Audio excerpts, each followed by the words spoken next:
Hello guys, this is Nikhil. I hope you well. Let us start the another topic. मैं आपको कार्यपालिका से related video present कर चुका हूँ। संघीय पालिका में जितने भी अंग होते हैं, राष्ट्रपति, विधानसभा, लोकसभा या राज्यसभा, इसके वीडियोस मैंने आपके पास ऑलरेडी अपडेट कर चुका हूँ। अगर आपने अभी तक उस वीडियो को नहीं देखा है, ज़रूर देख लीजिए। और अभी जो है स्टेट जो पालिका होते हैं, कार्यपालिका, उनके विषय में मैं वीडियो ला रहा हूँ। और जो है ये सारे वीडियोस आपको time to time daily basis पे एक वीडियोस प्रोवाइड किए जाएंगे। यदि आपने नहीं देखा है तो ज़रूर देखिए, और आने वाले सारे वीडियोस के लिए मेरे चैनल को सब्सक्राइब कीजिए और साथ ही साथ नोटिफिकेशन बेल को भी ऑन कर लीजिए ताकि सारे वीडियोस के नोटिफिकेशन आपको मिल सके। चलिए स्टार्ट करते हैं मोस्ट इम्पॉर्टेंट टॉपिक। तो यहाँ पे आप देख रहे हो क्या है, जैसे अनुच्छेद की अगर हम लोग बात करें, अनुच्छेद जो है 163 में जो है राज्य स्तर पर एक मंत्री परिषद की गठन की बात की गई है, और 164 में मुख्यमंत्री की नियुक्ति के प्रावधान की चर्चा की गई है। तो आज हम लोग पढ़ रहे हैं मुख्यमंत्री और मंत्री परिषद राज्य के, ठीक है। तो विधायी इस राज्य स्तरीय विधायिका को देखा जाए तो वो विधानसभा और विधान परिषद में निहित होता है। और विधानसभा का हेड अगर बात की जाए तो वो सीएम होता है, अपॉइंटेड बाय द किसके द्वारा अपॉइंटमेंट किया जाता है चीफ मिनिस्टर का, तो ये गवर्नर का द्वारा किया जाता है। तो गवर्नर की अगर बात किया जाए तो ये जो है इसका जो टेन्योर होता है 5 ईयर होता है, या गवर्नर जो है चाहे तो उसे बीच में मतलब मंत्रिपरिषद के आधार पे, मतलब कि उनके निर्णय के आधार पे इसके विघटन कर सकते हैं, या फिर अविश्वास प्रस्ताव पारित हो गया तो उसके आधार पे इसके सरकार गिर जाता है। और विधानमंडल द्वारा यह तय किया जाता है कि किसका वेतन कितना होगा, ठीक है। अगर सीएम की शक्ति एवं कार्य की बात की जाए तो अनुच्छेद 167 में सीएम की कार्य शक्ति के विषय में विवरण आपको मिलेगा। और राज्यपाल के प्रति उत्तरदायी होते हैं सीएम, और राज्य का अपना कार्य को करने की सूचना राज्यपाल को देना पड़ता है। मंत्रिपरिषद को क्रियान्वित एवं बैठक की अध्यक्षता करते हैं कौन?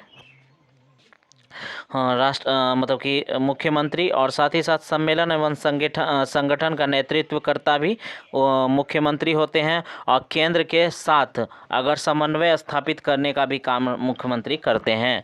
और उत्तरदायी की अगर बात की जाए, मंत्रिपरिषद उत्तरदायी होता है विधानसभा का, और नियुक्ति राज्यपाल द्वारा सीएम की सलाह पर मंत्रिपरिषद की जाती है। और इसमें 3 तरह के होते हैं मंत्रियां, कैबिनेट मंत्री, राज्य मंत्री और उप मंत्री। अगर सभी का कार्यकाल 5 वर्ष या फिर राष्ट्रपति का प्रसाद पर्यंत होता है। प्रसाद पर्यंत मतलब राष्ट्रपति के आधार पे, यानी कि चाहे तो बीच में विघटित या किसी भी परिस्थिति में उसे हटा सकते हैं। काम की अगर बात की जाए तो इनका काम विकासात्मक कार्य को करना, और जो है इन द लीड ऑफ किसके, मतलब कि किसके नेतृत्व में, तो वो मुख्यमंत्री के नेतृत्व में। अगर विधानसभा और विधान परिषद या विधानमंडल, इसमें मैं अभी जो है आपको कार्यपालिका के विषय में समझा रहा हूँ। तो विधानसभा के विषय में ऑलरेडी मैंने आपको समझा दिया है, और आज जो है विधानमंडल के विधान परिषद के विषय में चर्चा करूँगा। तो विधानमंडल में राज्यपाल 152 आर्टिकल्स में आपको देखने को मिलेगा, और विधानसभा के आर्टिकल्स ऑलरेडी मैंने बता चुका है। विधान परिषद के ऑलरेडी आर्टिकल्स मैं पिछले वीडियो में बता दिया हूँ। अगर आप फिर से अगर रिविजन करना चाहते हो तो देख लो।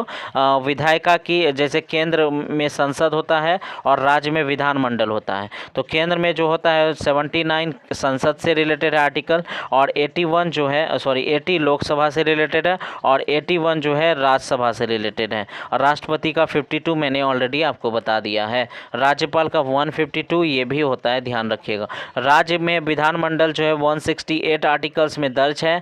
और अगर बात किया जाए राज्यपाल का तो आर्टिकल 152 में दर्ज है। विधान परिषद की अगर बात की जाए तो 169 में दर्ज है, और विधान जो है सभा की अगर बात की जाए तो 170 में दर्ज है। गलती से दोनों में विधानसभा विधान परिषद लिखा गया है, विधान परिषद लिखा गया है, तो अब इसको ध्यान रखिएगा।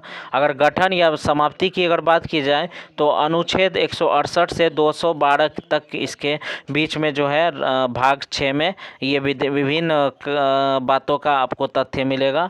और आर्टिकल 169 की अगर बात की जाए, विधान परिषद निर्माण एवं बदलाव की चर्चा आपको मिलेगा। विधान परिषद बनने या हटाने का प्रावधान जो है राज्य विधानसभा 2/3 बहुमत से संसद में पारित कर सकता है अनुच्छेद 169 के तहत। अगर संरचना की बात की जाए 169 में गठन एवं विघटन की बात की चर्चा की गई है विधान परिषद की, और 171 में जो है अधिकतम विधान परिषद के सीट जो है 1/3 होगा विधानसभा सीट का, ठीक है। और जो है अधिक नहीं तथा न्यूनतम 40 से अधिक कम नहीं होना चाहिए। वर्तमान में आपको पता है 6 राज्यों में विधान परिषद हैं। अगर बात किया जाए कौन कौन राज्य हैं तो उत्तर प्रदेश, बिहार, कर्नाटक, महाराष्ट्र, आंध्र प्रदेश, तेलंगाना में जो है आपको देखने को मिलता है। अगर सदस्यों का चयन की बात की जाए 1/3 सदस्य जो है संस्थागत यानी स्थानीय संस्था, नगर पालिका, जिला बोर्ड आदि से चुना जाता है। 1/3 सदस्य विधान सभा के सदस्यों द्वारा चुना जाता है। 1/6 सदस्य जो है राज्यपाल द्वारा चुना जाता है। 1/12 सदस्य स्नातकों यानी न्यूनतम 3 वर्ष पहले जो चुना जाता है, और 1/12 सदस्य अध्यापक यानी 3 वर्ष के शिक्षण कार्य होना चाहिए उससे चुना जाता है। अगर बात की जाए कार्यकाल की तो 6 वर्ष तथा इसका भी कार्यकाल 6 वर्ष होता है, जिस तरह से सेम लाइक जो है राज्यसभा यानी कि इसे भी उच्च सदन कहा जाता है राज्यसभा के तरह। और इसमें 2012 से लेकर के 2014 में यानी कि हर साल 1/3 जो है सदस्य जो है अवकाश होते हैं। लेकिन कब 2012 में अगर किसी का नियुक्ति हुआ है तो 2018 में इसका अवकाश होगा, 2014 में अगर नियुक्ति हुआ है 2020 में होगा। इस तरह से 2-2 साल पे जो है अवकाश ग्रहण करते हैं। योग्यता की अगर बात की जाए तो भारत का नागरिक होना चाहिए, 30 वर्ष की आयु होनी चाहिए, पागल या दिवालिया घोषित नहीं होनी चाहिए, और साथ ही साथ किसी सरकारी सेवा पे जो है विद्यमान नहीं होना चाहिए। कार्य की अगर बात की जाए दोस्तों तो विशेषज्ञों का सदन कहा जाता है इसे। सरकार को विधि बनाने के लिए सकारात्मक सहयोग करता है, और साधारण विधेयक विधान परिषद में 3 माह में बिल को विधान सभा को लौटा देना है, पुनः आने पर 1 महीना रखने का प्रावधान है। कुल 4 माह तक जो है अपने पास विधान परिषद रख सकता है। अगर नहीं मतलब उनके वो नहीं पारित किया स्वतः वह पारित माना जाएगा 4 महीने के बाद। अगर धन विधेयक की बात की जाए तो आपको पता है कि धन विधेयक पूर्णतः विधानसभा पर आश्रित है, लेकिन 14 दिनों के लिए विधान परिषद में भेजा जाता है। अगर विधान परिषद लागू नहीं करते हैं तो 14 दिन के बाद उसे जो है ऑटोमेटिकली लागू माना जाएगा। तो इस तरह से आप देख सकते हो, मैंने बताया था कि अभी 6 राज्यों में कुल जो है आपको मिलेगा क्या विधान परिषद। और अगर सीट की बात की जाए अधिकतम 100 उत्तर प्रदेश में है, और बिहार में 75 सीट है, तेलंगाना में 40 सीट है, और आंध्र प्रदेश में 50 सीट है, और महाराष्ट्र में 78 सीट है, और कर्नाटक में 75 सीट है। अगर अब आरोही क्रम में इसे सेट किया जाए तो उत्तर प्रदेश सर्वप्रथम होगा, उसके बाद महाराष्ट्र होगा, उसके बाद तो आपका बिहार और कर्नाटक दोनों साथ में होगा, दोनों में 75-75 सीट है। उसके बाद आपको आंध्र प्रदेश होगा, उसके बाद तेलंगाना होगा। इस तरह से आप कुछ आर्टिकल्स दिए गए हैं। 163 मंत्री परिषद राज्य स्तर पर उनकी चर्चा की गई है। 164 मुख्यमंत्री की चर्चा की गई है। 167 जो है सीएम के कार्य गवर्नर के लिए उत्तरदायी, ये चर्चा की गई है। 169 विधान परिषद के निर्माण एवं विघटन की बात की गई।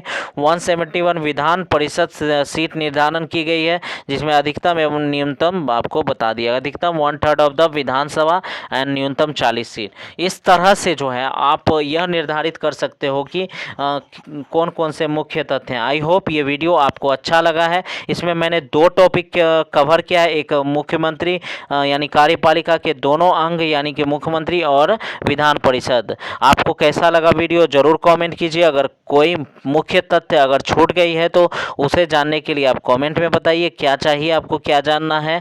और भी मैं इस सेशन के बाद आपको हिस्ट्री के सेशन लाऊंगा, और जो कि आपके सारे एग्जामिनेशंस के लिए इंपॉर्टेंट होगा। ठीक है फ्रेंड्स, अगर आपने अभी तक मेरे चैनल को सब्सक्राइब नहीं किया है तो जल्द से जल्द सब्सक्राइब कीजिए, और साथ ही साथ नोटिफिकेशन बेल को ओपन कर दीजिए। That's all, thank you.